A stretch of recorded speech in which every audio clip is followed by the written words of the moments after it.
आमतौर पे जहां 23 साल का लड़का अपने जीवन में क्या सोचता होगा, वो ये सोचता है कि उसके आगे की करियर ग्रोथ क्या होगी। वो ये सोचता है कि उसकी प्रेम की रेखाएं कहाँ तक पहुँचेगी। वो ये सोचता है कि वो आगे जीवन में क्या करेगा।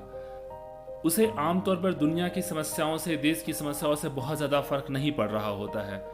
वहीं भगत सिंह को बहुत फर्क पड़ रहा था। भगत सिंह के विचार उस समय क्रांति ला रहे थे और भगत सिंह ने 23 साल के उम्र में जो विचार दुनिया के सामने रखे, जो नज़रिया दुनिया के सामने रखा, वो शायद किसी बड़ी उम्र का बहुत पढ़ा लिखा आदमी भी नहीं रख सकता है। आज मैं आपके साथ भगत सिंह के कुछ विचारों को आपके साथ साझा करूंगा, क्योंकि ये पन्ना प्रेम से संबंधित है और अक्सर इस पे जो पोस्ट होते हैं वो प्रेम से संबंधित होते हैं। इसलिए उनकी क्रांति में क्या योगदान रही, वो क्रांति के बारे में क्या सोचते थे, ये तो हर जगह हो रहा है। पर मैं ये चाहता हूं कि प्रेम के बारे में वो क्या सोचते थे। 23 साल का नौजवान, देखने में हट्टा कट्टा, और कहते हैं कि बहुत खूबसूरत थे वो। सुखदेव कहते थे कि लड़कियों से उन्हें बचाना पड़ता था। वो बहुत अच्छे कवि थे, वो बहुत अच्छा लिखते भी थे, उनके विचार बहुत खूबसूरत थे।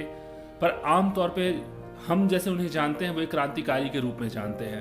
तो आज मैं कुछ ऐसी बातों को आपके साथ साझा करूंगा जो उनके विचार प्रेम के लिए क्या थे वो सामने लाएंगे। खूबसूरत शख्सियत रखने वाले हरदिल अजीज शहीद भगत सिंह भी कभी प्रेम करते होंगे, ऐसा कोई सोच भी नहीं सकता।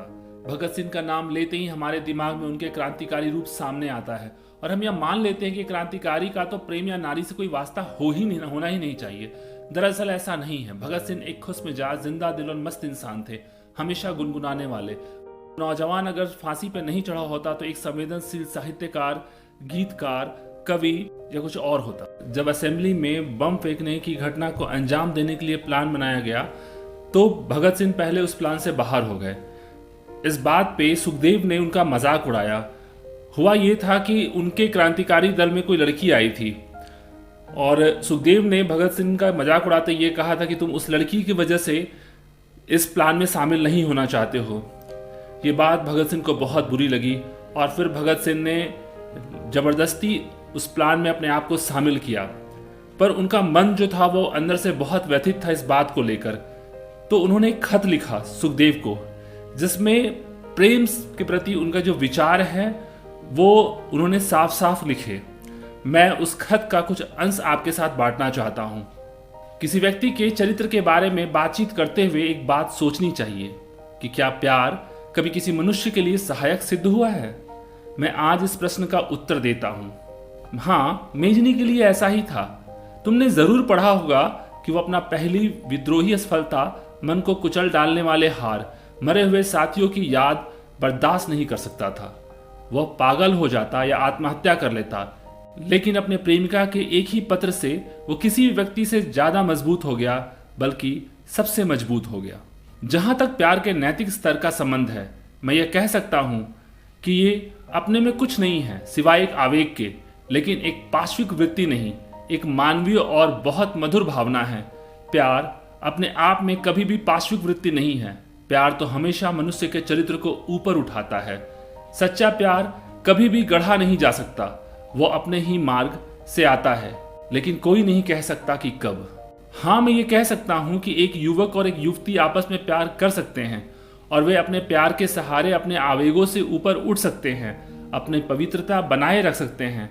मैं यहाँ एक बात साफ कर देना चाहता हूँ कि जब मैंने कहा था कि प्यार इंसानी कमजोरी है, तो ये एक साधारण आदमी के लिए कहा था।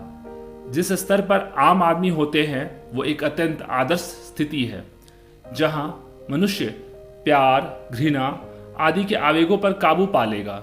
जब मनुष्य अपने कार्यों का आधार आत्मा के निर्देश को बना लेगा। लेकिन आधुनिक समय में यह कोई बुराई नहीं है, बल्कि मनुष्य के लिए अच्छा और लाभदायक है।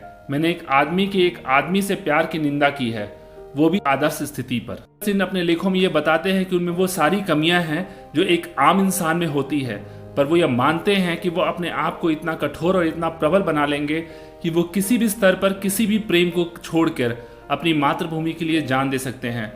फिल्मों में दिखाई गई घटना है कि उनकी कोई प्रेमिका थी, इसका जिक्र उनकी जीवनी में कहीं नहीं है। पर प्रेम को लेकर उनके जो विचार थे वो स्पष्ट थे। वो प्रेम के समर्थक थे, वो कवि थे। पर जिस उम्र में आम इंसान प्रेम के पीछे भागता था, वो अपने देश के पीछे भागते थे।